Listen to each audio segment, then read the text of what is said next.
Welcome to Status Check with Spivey, where we talk about life, law school admissions, a little bit of everything. I'm Anna Hicks-Jaco, Spivey Consulting's president, and today I'll be talking law school admissions with two individuals who collectively have over 50 years of experience working in law school admissions offices and making decisions on files. Mike Spivey, the original and sometimes host of this podcast, is Spivey Consulting's founder and CEO and a former admissions officer at Vanderbilt and WashU law schools. We'll also be joined by Ann Perry, the current Associate Dean for Admissions and Financial Aid at the University of Chicago Law School, where she's led the admissions office for the past 22 years, before which she earned a JD, practiced as an attorney, and also worked in admissions at the University of Illinois Law. We're doing something a little bit different today. We're going to play a tier ranking game, essentially, where we'll rank different admissions strategies as always a good strategy, usually a good strategy, it depends, almost always a bad strategy, or auto-deny. We got the list of strategies from the folks over on the Law School Admissions subreddit, and we got a ton of responses. So while we couldn't go through every single one of them, we did rate the vast majority, and thank you to everyone who submitted strategies. If you'd like to follow along visually, we'll put the full tier list in our blog post for this episode. You can find a link to that in the description. Without further delay, let's tier rank some law school admissions strategies. Okay, so let's just dive right in. The first strategy that we got from Reddit was sending in a personal statement that's longer than 2 pages. Anne, what do you think? Always usually a good strategy, it depends, almost always a bad strategy, or auto-deny? I have a feeling we're not going to have many of those. It really depends on what the school's instructions are. Yeah.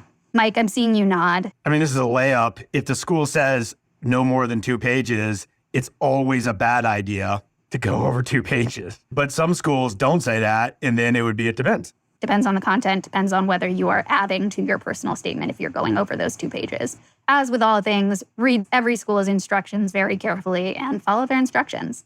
Okay, trying too hard to be quirky and stand out is the next one. And the example given was a personal statement along the lines of, you're probably thinking this is just like any regular essay type of essay. Thoughts, Anne? Almost always a bad strategy. Yeah. Mike? If the question had been trying to stand out, I would like it. You want to be your authentic, genuine self. So it's the too hard that I think has, well, I can't speak for Anne. If you're trying too hard, you're not being authentic and genuine. If you stand out naturally, and most people do, most people have a differentiated story in them, and it's natural, it's your story, then I like it. Agreed. Concurred. We're going in almost always a bad strategy, given the wording of trying too hard to be quirky and stand out. Okay, talking about a failure and reflecting on lessons learned in your essays. Mike, I suspect you might want to talk about this one. Yeah, I like this one. I would say usually a good strategy. Let me give context. And I'm curious what Ann thinks about this, but I would say that the vast majority of essays, even at the graduate school, law school level, are still, the day I won the county fair, they paraded me around the market square. So there's still a little bit braggadocio. And because the majority are talking about strengths, by definition, you're differentiating if you talk about a failure or what you learned and then how you sort of went on with life, putting a pin in that failure and trying not to replicate it. So usually to me, that would be a good strategy. Now, if every person listening to this podcast wrote about their failures, then it wouldn't be differentiating. I'm curious what Ann thinks. When they're writing about this, not just talking about the lessons they've learned, but also talking about the growth and the maturity they gained from this, the resilience from this experience is also something that I really like reading about in these types of personal statements. Agreed. Okay. I think we are all on the same page so far, so doing well. Next up, we have writing optional essays for every single school. Thoughts, Anne? Depends, because it depends on how the essay comes across. It has to be pretty authentic and not just rewriting the school's website. Thoughts, Mike? Yeah, I would say if the school asks for 7, you probably really want to try to do 1 or 2 to show interest in the school. Even if they ask for 2, you probably want to do 1. But to Anne's point, if you're just regenerating words that you don't believe in, that you're reading off their screen, if you don't believe in the words you're writing, never do the optional essay.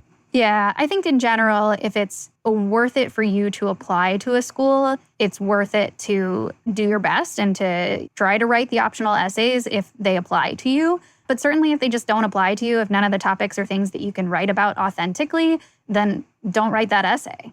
So we're putting this in, it depends. Let me give an anecdote, Anna, that I know you're aware of. We have people who come to our firm because the previous cycle, they didn't do well. And a number of times what we see when we reverse engineer their previous applications is they didn't answer any optional essays. So that's worth noting. Yeah. I just would like to add, these optional essays are just another opportunity to get in front of those admissions committees. So use them to get information to them. Okay. Sending in a pink resume is our next one. Thoughts, Anne? Almost always a bad strategy, if not auto-deny. Mike? I am not a fan of absolutes. So maybe there's a scenario where you have a 1.0 and a 145 and you're applying to Chicago and you say, what the heck, I'm going to do everything I can. So I'm blurred between auto-deny and almost always bad. Can we put it halfway, Anna? Can we? So unfortunately, there is no function for halfway. I think we can probably stick it in almost always a bad strategy because I don't think it's strictly an auto-deny. You know, if someone has a wonderful application in every other respect, this would certainly show poor judgment. But on its own, is it enough for an auto-deny? Final calls? Probably not. Probably not. If you're marginal, yes. If you're really strong in every other aspect, probably not. Okay, we'll stick it in almost always a bad strategy and hope that people are listening to the podcast to know that it is truly on the border of auto-deny. Next up, putting an interest section in your resume. Mike? I am a huge fan. The macro data, the meta-analysis is that in hiring, and the hiring process is very similar to the admissions process, the number one reason why people are hired is when they're relatable to the person doing the interviewing. That overrides the skill of the applicant vis-a-vis the need for that skill in the job. So relatability is the number one factor why people get hired. I think it's, Anne can correct me if I'm wrong, there's a certain degree of, if you're reading an applicant and they're from your hometown or have something relatable, your subconscious mind likes them more. So to begin with, that's a benefit. Number two, it differentiates them. If they have a cool differentiated high altitude trail running, how could it possibly hurt? I agree, but which one do you put it? Always a good or usually a good? I hate absolutes, so I'm going to say usually a good, but the only reason it would be a bad idea if it takes a 1-page or a 2-page resume and flips it to a 2-page or a 3-page resume, and the interests are banal and ubiquitous. But I do like these parts of the resume because I do think, as Mike said, you get to know more about this applicant, more personal stuff that is interesting and unique. I think it's a nice little touch. But I'd usually a good strategy because I've seen some of them go awry. Yeah, okay. I think that makes sense. If I were doing this podcast and doing this exercise alone, I probably would have put it in always a good strategy, not because people don't do it wrong, they do, but because if I'm looking at my application, I think that you should try to put them in there. And you should format your resume such that it does not bring you 2 pages if you are 1 page or 3 pages. And you should simply choose interesting interests. But I suppose if you truly just don't have any interesting interests, you certainly shouldn't lie. I'm okay with putting it in usually a good strategy. The two of you agree. Okay. Telling a school that they are your top choice in your personal statement without prompting. I don't think any personal statement prompts quite ask for your interest in a specific school, but schools are changing their prompts a lot lately, so I won't state that as an absolute. Speaking of not speaking in absolutes. Anne, what are your thoughts? I suspect you see this sometimes. I definitely see it. I think it depends because it depends on how it comes across. It works when it's authentic. It works when I really believe the applicant means it and it comes across that they're being sincere and authentic about it. And I don't feel that they're writing that to every school.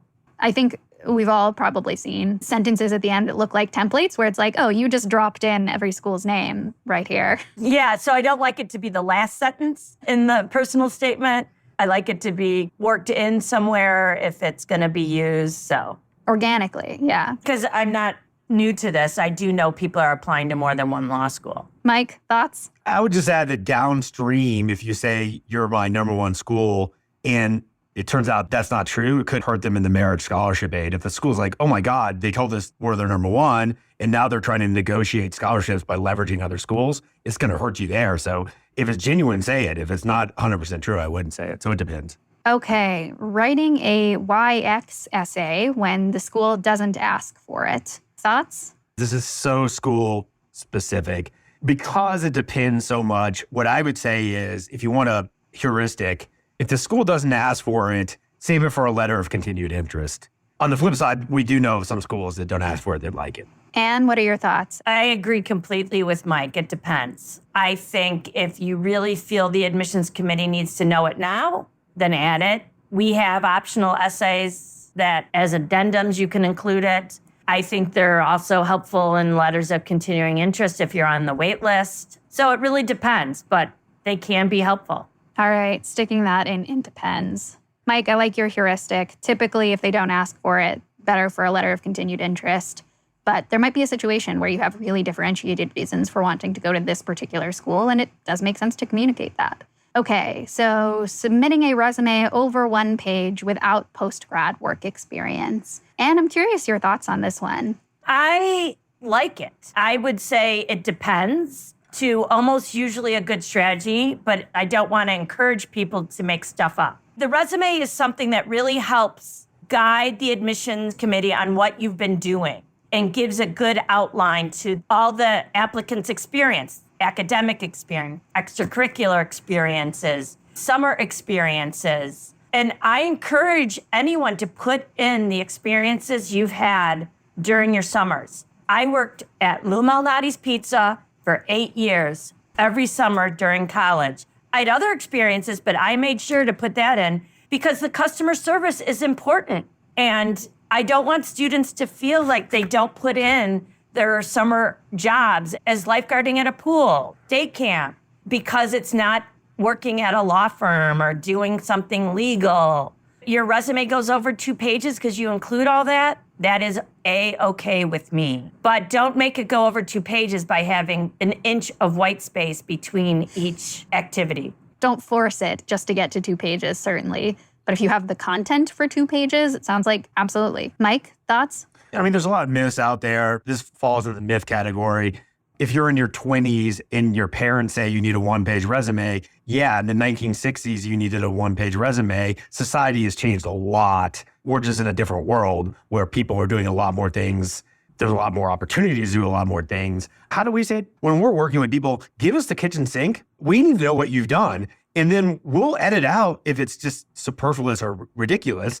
But unless the school says we want your resume to be 1 page, I would err on giving more rather than less. Usually a good strategy. Okay, so we're falling in usually. It sounds like, Anne, you were sort of on the border of usually and it depends. And Mike, you're on usually. So are we good with putting it in the usually a good strategy category with the caveat that you should not be forcing it if you don't have the content for 2 pages?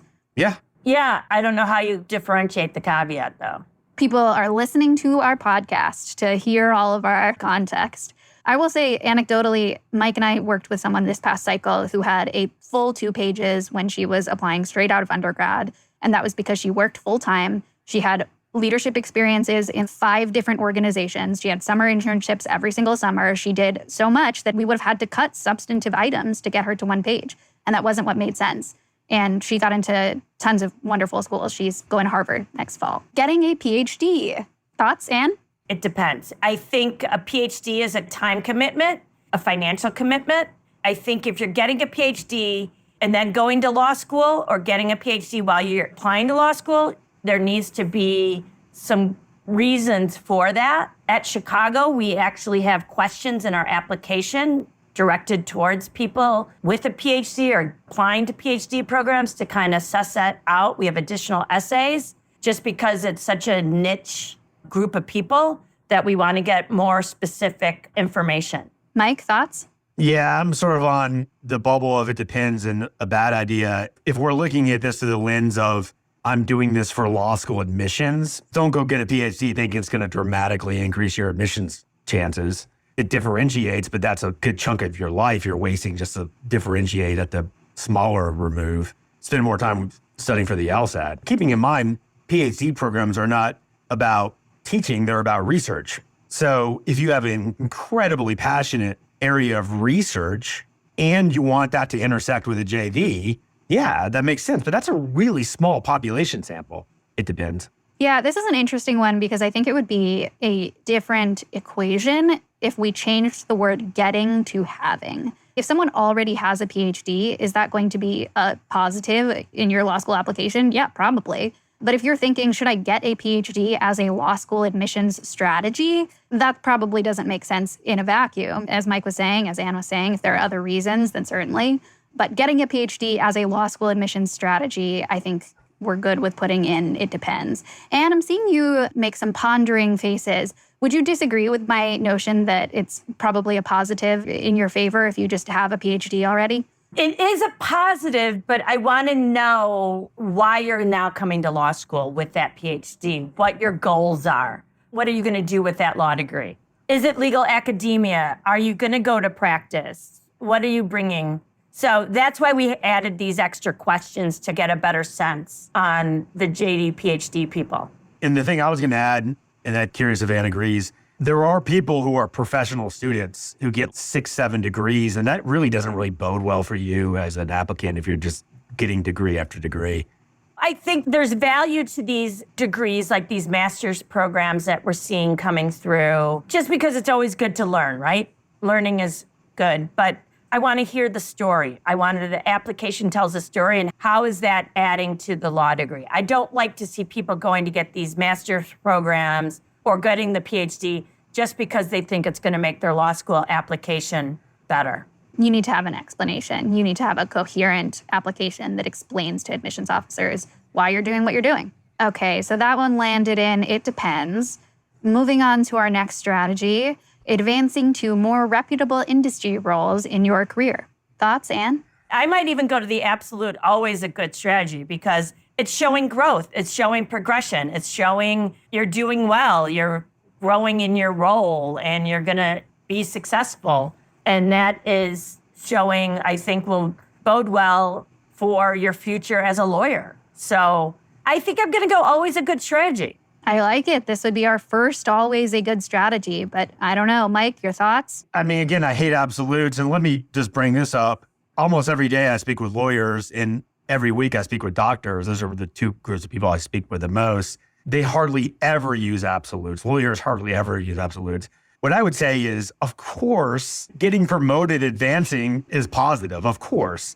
The only reason I'm even hesitant is there's a time value to money. So if you're being promoted from waiter to head waiter to assistant manager to manager, and you're putting off law school, at some point, you want to go to law school, just don't go up the Chili's food chain, up to regional VP just for promotion. If you want to go to law school, I still would probably put this in always a good strategy. What is a promotion if not others signing off on your talent? Okay, we'll land this in always a good strategy with that caveat that if you're putting off law school for years to try to advance in your role, that very well might not be a good idea.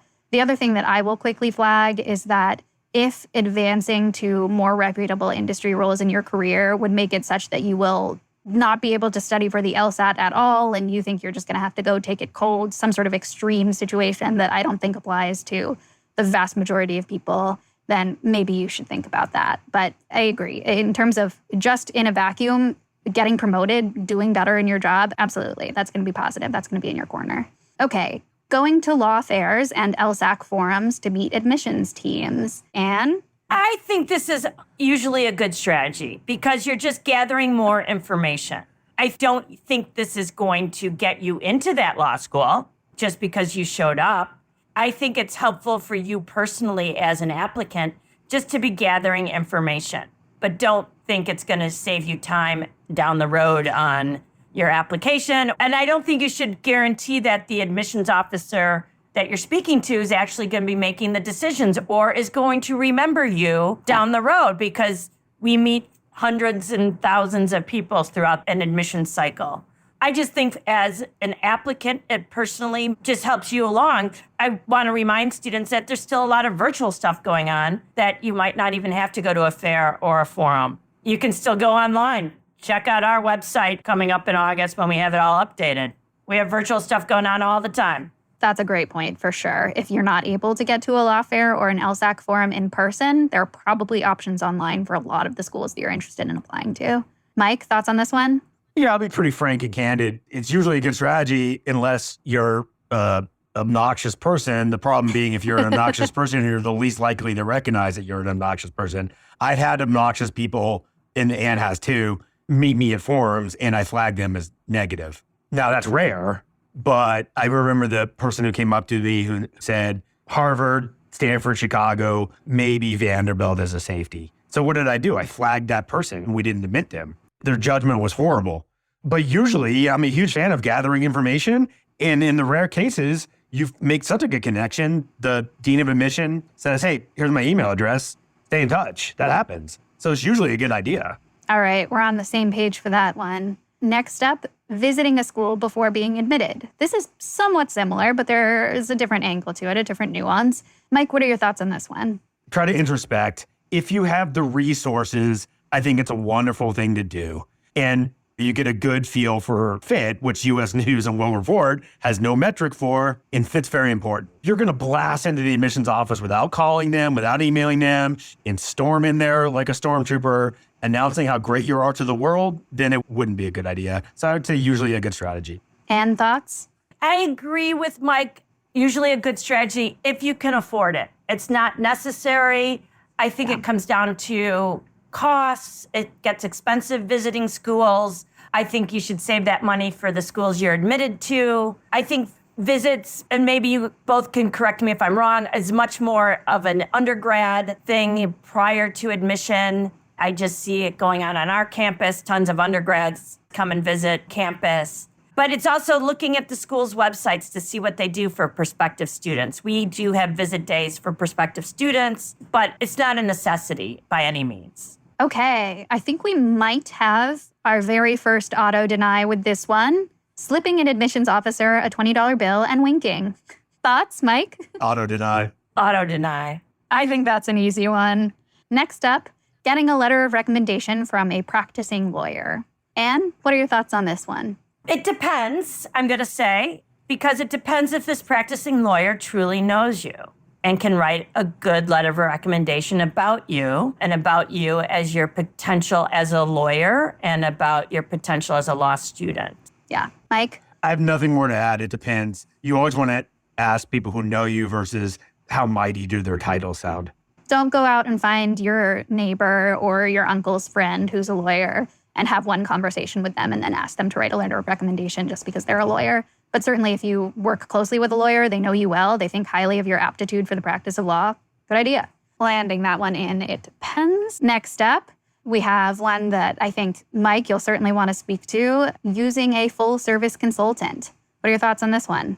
I mean, it depends. Like, a lot of people don't need to. It bothers me that there's consultants out there that say you need to use us because a lot of people don't. We turn away a ton of people. But I also think that, and Anne can probably speak to this component, there's a lot of bad applications out there. So if you're concerned and you don't have a mentor or someone with a good feel for this stuff, I see nothing wrong with speaking to a consultant on a free call and seeing if they can offer a perspective you don't have. And if they can, it might be helpful. I was surprised when I was in admissions how many applications were just genuinely poor, which is kind of the genesis of this firm. On the flip side, if you're just crushing it across the board, numbers-wise, you have a good feel for yourself, you have a mentor who went to law school, probably don't need a consultant. I will add that most people who are applying to law school have some limit on their resources. So if you are looking at, should I spend my money taking this LSAT prep course or should I spend it on a consultant?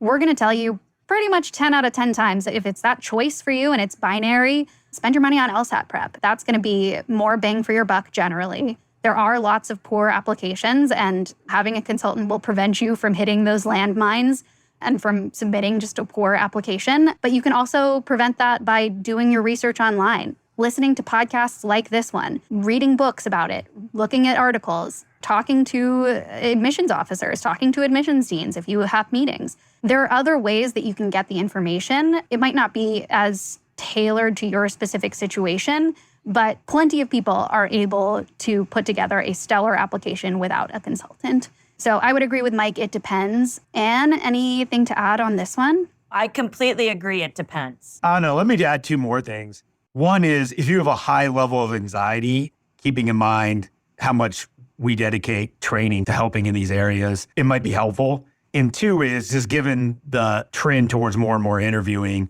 if you need interview help, there's probably plenty of consultants out there, including us, that can just help you with that kind of stuff. Okay. Applying as a quote-unquote KJD, so someone who's going straight from kindergarten on through their JD without any breaks, no work experience, no gap year before college, just straight on through. Thoughts, Anne? I'm going to say it depends. I think if there's a good reason for now and you are ready to go now, at Chicago, we have a good group of people that come straight through and do well. You know, you need to prove to the admissions committee in your application that you're ready to continue, that you have the maturity, that you're ready to take on 3 more years of education and are professional and have good experiences outside of education. Like your summer experiences have showed some maturity, but it depends. Mike, thoughts? Definitely depends.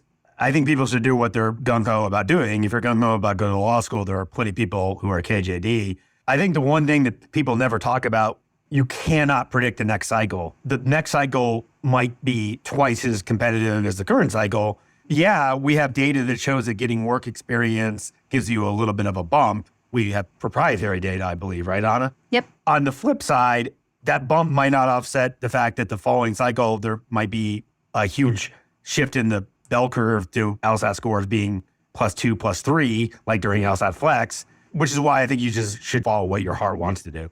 Yeah, macro level, as Mike said, there is data that shows that if you have meaningful work experience, you probably are going to do better within the same application cycle, all else being equal, which in the real world, it's not all else equal. But there is all this surrounding context. There's so much nuance, and there's so much that's different at the individual level. So that sort of statement of macro level data should not mean something definitive for any given individual. So we're putting this one in, it depends. I think that makes a lot of sense. Next up, we have one that's more specific. So passing the patent bar. Anne, what are your thoughts on this one? This is such a niche topic, and it's for those people that want to probably be patent lawyers, that I'm going to think it's always a good strategy to pass the patent bar. So it's one of my few absolutes for this exercise. Love it. Mike? I agree 100%. Why else would you be taking the patent bar? As a former dean of career services, those people always got jobs. It's always a good strategy unless you're listening to this podcast and you are mishearing us and you go randomly take the patent bar and don't want to be a patent lawyer. Right? Okay, we're putting this in always a good strategy for the people who it would apply to realistically. Okay, so this is the flip side of applying as a KJD, applying with full-time post-grad work experience.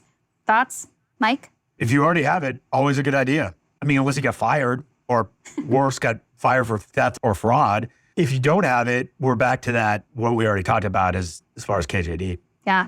And I saw you nodding. Yeah, I agree completely. All right, we're putting this in always a good strategy. Okay, publishing papers in philosophy or other fields. This was at first posed to us on Reddit as 2 separate sort of publishing papers in philosophy versus publishing papers in other fields. If the 2 of you have distinctions there, please bring them up. I folded them into one. And what are your thoughts on this? Publishing papers, doing academic research.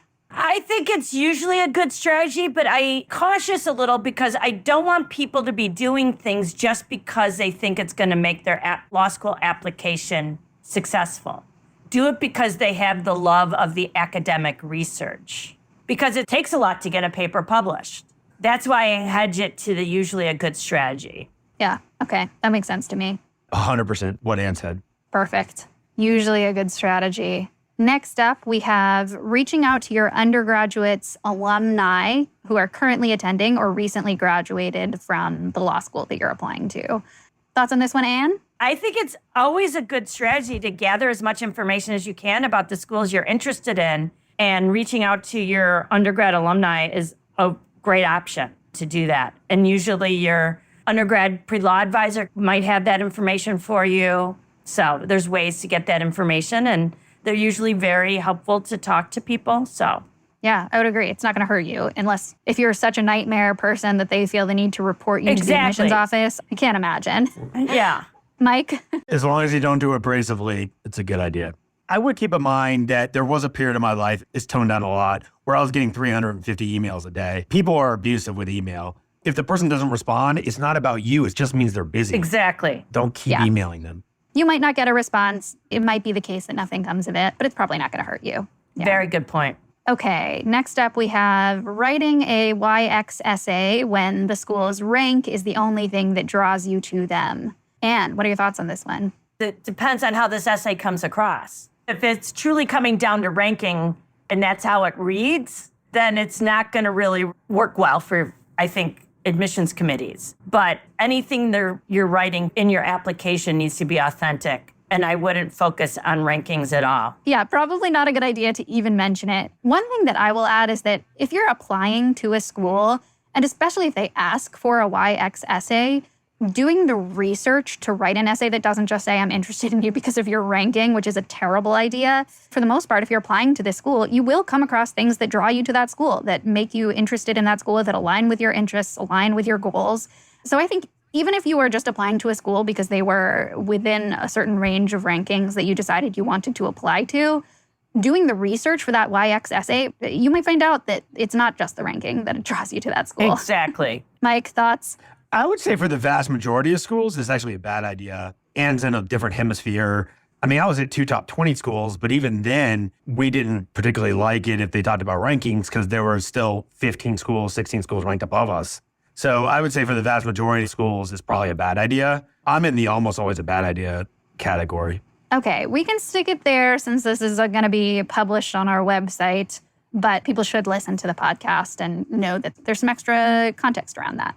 Retaking a high 160s or higher LSAT score to get above median at a target school. We're getting into a few questions about testing now. Mike, what are your thoughts on this one?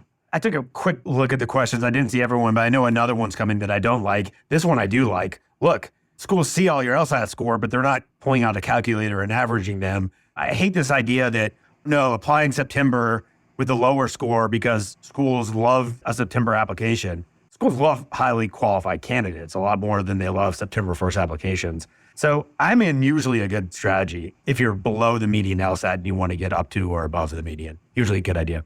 Anne? I think if you feel you're going to be able to do better on the test, taking it one more time, then do it. But if you're taking it for the 4th, 5th, 6th, 7th time, that's where I start getting a little questionable about it. There's a lot more to an application than the test that we're looking at. Okay, we'll put this one into usually a good strategy, especially if you are retaking it for the first time. But this kind of gets us into our next one, which I just moved up our list, which is taking the LSAT 4 or 5 times. Anne, what are your thoughts on this one? I'm going to start with it depends, but I might be able to talk myself into another category. I think you need to take the LSAT when you're ready, when you're prepared, and not something that you're just going to keep taking to try to do better, because I just see that's not usually what happens on these multiple test taking. I do see jumps sometimes. I do see people do better, but sometimes I see people do worse. Sometimes I see people do way worse. And then I start thinking when it's 4 or 5 times, I'm like, what are they doing this? It seems like a lot of wasted Saturdays taking a test, preparing for a test. I really like seeing someone taking the test once, doing the best they can, and making the rest of their application as strong as possible. I get it. The test is a part of the application that you have some of the most control over at that point when you're applying. So doing the best you can is something that they focus on. So taking it once, twice, a 3rd time. Like I said, when I start seeing 4, 5, 6, 7, 10 times I start getting a little jumpy about the application. What else is going on in this application is what I start thinking. This is between it's depend and almost always a bad strategy.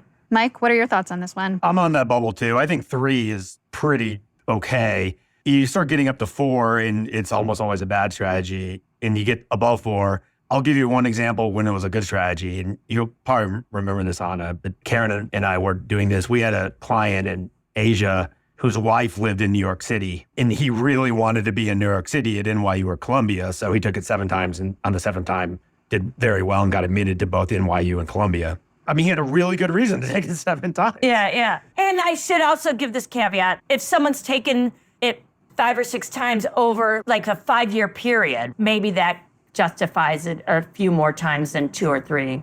I think if you're taking the LSAT 4 or 5 times, you should certainly write an addendum to explain the circumstances. And I will say, just anecdotally from my experience, which is certainly more limited than either of yours, but when I saw 4 or 5 plus LSATs, it was much more frequent to see those scores coming in right around the same score or the exact same score or even going slightly down than seeing a huge jump at the 5th or 6th test. Be honest with yourself about what can you actually change? What will you be able to do better if you do take that test a 4th or 5th time? This is a toughie. Are we landing at almost always a bad strategy, or it depends? In between for me.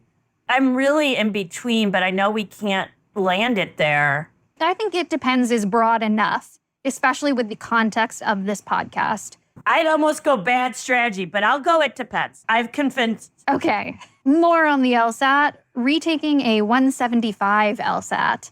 And thoughts on this? I was going to say it depends, but after our conversation, there could be a circumstance that it depends on what happened on that test date. But I'd need to see an addendum that said that testing date, when you took it and got that 175, something happened at the test center and that you did retake it and you did better. This is a tough one for me because I just would be jumping up and down with a 175 and be applying and moving forward. It does strike me as probably a pretty rare circumstance that someone has a really bad experience taking the LSAT, the marching band was outside or whatever, and they still score a 175 and are so certain that they can score better. I imagine that's exceptionally rare. Mike, what are your thoughts on this one? Yeah, I'm at the almost always a bad strategy. It's just obnoxious. You're above everyone's medians or at everyone's medians. So what's the point? You're just kind of signaling a level of obnoxiousness. I'm not on the Reddit LSAT board that much, but I see this posted from time to time on there when I peek over there. I just don't see a really good point. Go focus on other stuff. Live your life. You have a 175. Go do other things. To Ann's point, yeah, if something wackadoo happened where people kept interrupting the test center, Justin Kane at our firm, when he was at our firm, he had a 179, but he always was getting a 180 on his practice test. It's not an auto deny. It's not that obnoxious, but to me, it's almost always a bad strategy. Yep, I'm happy to go there.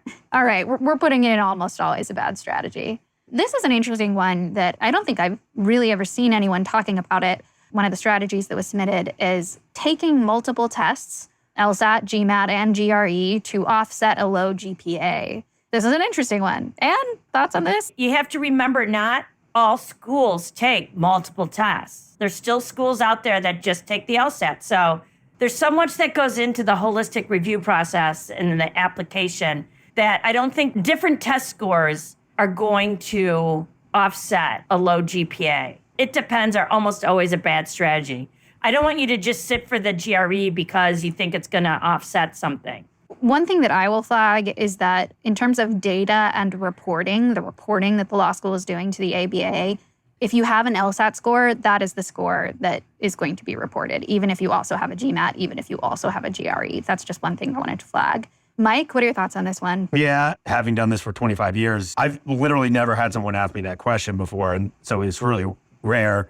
I'm at the almost always a bad strategy. The one caveat I would say is, for sure, you can take them on your own and see which one you're best at, then go with that one maybe. But submitting a GMAT and an LSAT to try to impress a law school is not going to do anything for you. So I'm at almost always bad. All right, sticking that one in, almost always a bad strategy. Okay, showing up to the law school unannounced to schmooze. This is an interesting phrasing of things. We could also say, visiting a law school without letting them know beforehand, just sort of coming into the admissions office to chat with people and see how that goes. Anne, what are your thoughts on this one? I think I'm going to put this almost always a bad strategy because on schools' websites, we all have information about how to visit, how to connect with the law schools. We encourage applicants to be mindful of these opportunities and to follow directions. So showing up unannounced just doesn't bode well. Yeah, I think it's good professional judgment to look into what a law school says about visiting, to contact them, to let them know. If they don't have something on their website, email them beforehand. That's just good practice, I think. Mike, other thoughts? Yeah, I'll tell one story that Anne's going to hate that I'm telling this, but it is a real story, so I'm going to tell it. I wouldn't replicate it. So Brad A., I'm not going to say his last name, showed up on our first day of orientation, and he was so chill. He's like, don't worry. If a couple of people don't make it and you feel like admitting me, I'm here. I'm going to sit outside. The guy was so chill and we had 2 people no-show. We just admitted him. We looked at his application carefully. He was already on the margins, but don't do that. Please don't. I can think of 50 times where that didn't work for people. We had to call security once. I would say if you did it and you were super chill and just not at the forefront, but sort of just talking to people and not annoying admissions, yeah, maybe it would work. But I'm still almost always a bad strategy. I think that makes sense. Definitely. Okay, so broadly, double depositing. And what are your thoughts on this one? I think, once again, it depends on the school you're depositing at and what the rules say. For Chicago, I would say it's always a bad strategy because we ask that when you deposit with us, you only have 1 deposit out there. Now, we have no way of knowing exactly if you are depositing at other schools. So we take you for your word and we've signed a deposit form. So I'm going to put this almost always a bad strategy because I can't tell. I don't know. I can't auto-deny you. Well, I think your caveat about it depends on the school makes a lot of sense. So for University of Chicago, almost always a bad strategy, bordering on auto-deny if there were a way to know. But other schools don't have the same rules necessarily. So in that case, it might be an it depends. Mike? I get from the law school perspective, law schools do not like this. And I also think that I would add another piece of information here. By the time you have to deposit, you've had a lot of time to think this stuff through.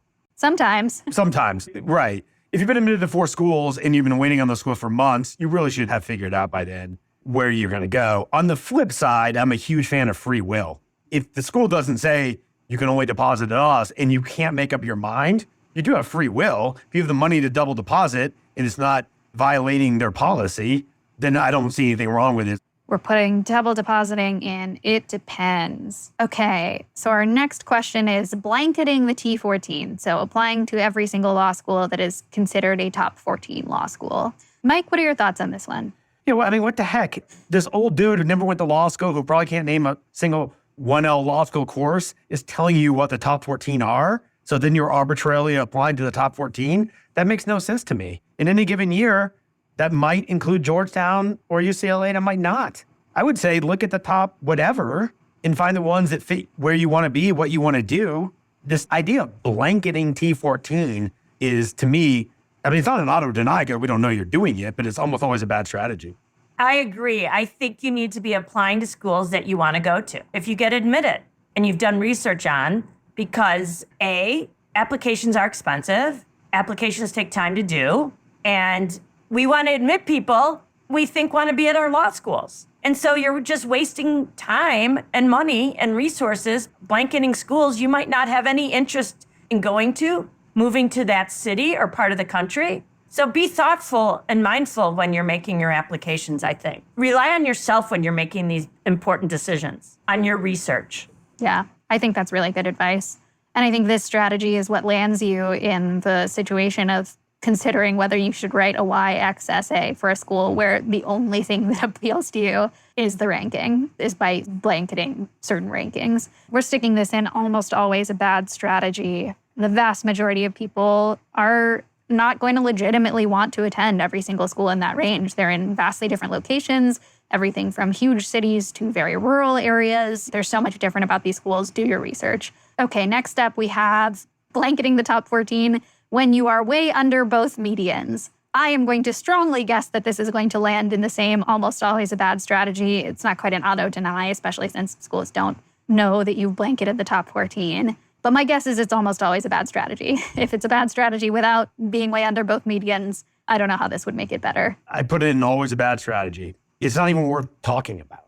If you're below both medians, why would you do that? Anything to add, Anne? I think, once again, you need to do your research when you're applying to schools and thinking about where you want to be and realistic about your opportunities and your choices. Applying with the intention of deferring your admission for a year. Anne, what are your thoughts on this one? It depends. We all understand that there's a possibility someone might defer when we admit them because they maybe were applying for a Fulbright or Teach for America or something.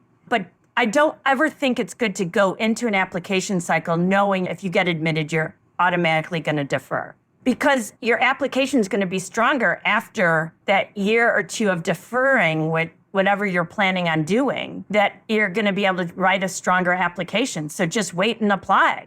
Don't feel like you have to rush and get that offer of admission and then ask for the deferment. Admissions committees are working hard in that particular cycle to get their class set for that fall. Deferments, they happen. We grant them on a case-by-case basis, and we understand them, but I think there's more reason not to wait to apply when you're going to be starting in the fall. Great points for sure. Your deferral may not be granted, and your application probably will be stronger with whatever you were planning to do in that year on your resume and having that experience under your belt. That was a really good point. Mike? Wait for it. Here comes the pun. I'm going to defer to Anne on this. She's in the thick of these things. I used to have a strong feeling on this. I don't even remember what it was. All right. Sticking it in, it depends. Applying early decision to your top choice law school. Mike, thoughts on this one? We have a blog on this. I think there were 3 things I put in the blog. If it is by far your top choice for good reasons, you're not worried about debt, and if you need an early decision boost, then it's a good idea. So usually a good strategy if you hit those 3 components. I think the question did elaborate a little bit more about will you be taking yourself out of the running for more scholarships? I do think the majority of people are worried and should be worried about the cost of law school. I would almost land in it depends based on your description just then, because for most people it does. The scholarships do matter. Anne, what are your thoughts on this one? I agree. I think it's usually a good strategy. If you don't need money. If you don't need money. I think if that's where you're both landing, I think we should put it on it depends. The question doesn't include if you don't need money. I do think that puts it in it depends because that's the caveat we're putting. Negotiating scholarships with offers from lower ranked schools. Anne, thoughts on this one? I don't like calling it negotiating scholarships. We call it scholarship review. I don't want students to think this is a negotiating.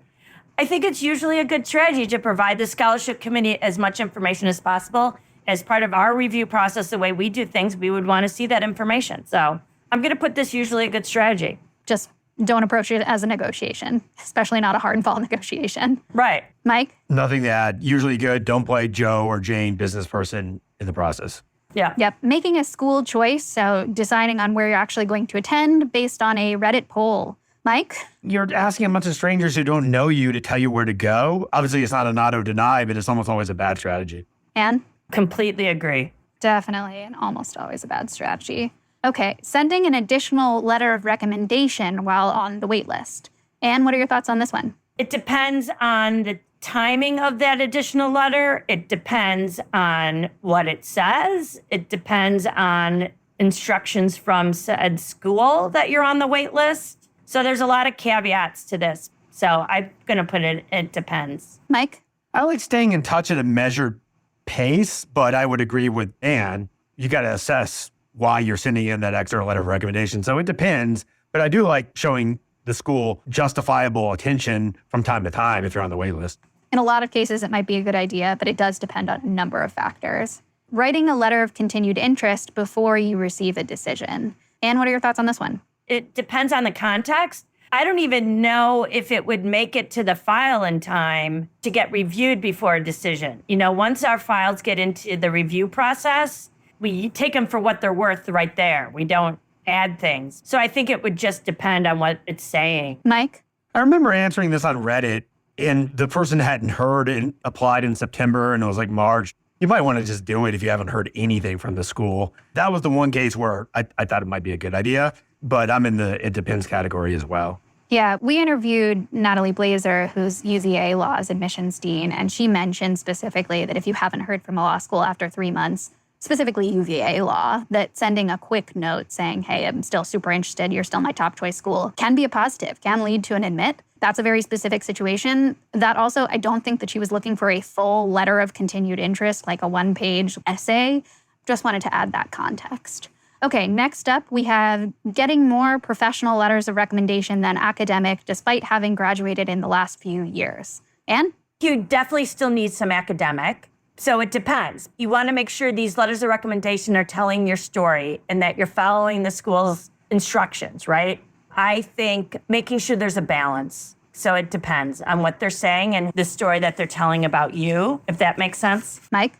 Yeah, I'm in the same boat. It depends. Reapplying to schools you were admitted to in a previous cycle, but you were unable to attend because of a low scholarship award. And I imagine that this is something that people do with the University of Chicago sometimes. What are your thoughts on this one? I think we do see people reapplying, and I think it's fine. We readmit them. Sometimes they add an addendum, which is helpful to give a little bit of context to that decision process for us. And we find helpful. I would put this in, it depends on how they handle it. Good advice, certainly, to write an addendum to sort of give some context and explain. Mike? Yeah, same thing. I was just going to add, they're going to be a little skeptical until you write that addendum, and then it's probably not the worst idea. I couldn't possibly put that in usually a good strategy, so it depends. Let's look at following the advice of strangers and gunners on the law school admissions subreddit. Mike, what are your thoughts on this one? I see a lot of bad advice online from people who say it with a lot of confidence and authority, so people believe them. And that's really nefarious and deleterious to the admissions process. So I would say that's almost always a bad strategy. Anne? I am right there with Mike. Always a bad strategy. All right. I'm kind of interested in this one. Writing about a very controversial topic where you previously held an arguably problematic position, but you've since changed your mind. And this was within the context of, I think, several schools' optional essays where they ask about a time that you changed your mind. So within that context, if you used to have a pretty problematic position, but since you've changed your mind, thoughts, Anne? I'm going to say that it depends on how you handle the question. And the reason why you're telling the story, it's a tricky question, I have to say. It's a tricky essay prompt in a way. But I think what you want to do is try to explain how you changed and what changed, the process of changing your mind. I'm going to say, I think it's usually a good strategy because I love when people grow and are able to be pliable in their strong positions. But if you are a member of a hate group and you change your mind, you might want to hire a consultant. I like that you got out of that hate group and you might have a great story. There are some scenarios where you might want to be very delicate with talking about your past. Yeah, if you think about people like Derek Black, I think his name is, who was raised in Stormfront in a white supremacist cult, essentially, and who made a huge change during college and now speaks out on behalf of anti-racist groups and does wonderful things. I think he could write an excellent essay about this. I think, Mike, if you're landing on usually a good strategy, we can put it there since this is our Spivey consulting list. We have run out of time, it seems, but I think we had some great discussions in here. I really appreciated all of the submissions from Reddit. I greatly appreciate your time, and Great to be here. Thank you. thank you for participating. Okay, thanks everyone for listening as well, and we'll see you next time. All right, take care. Bye.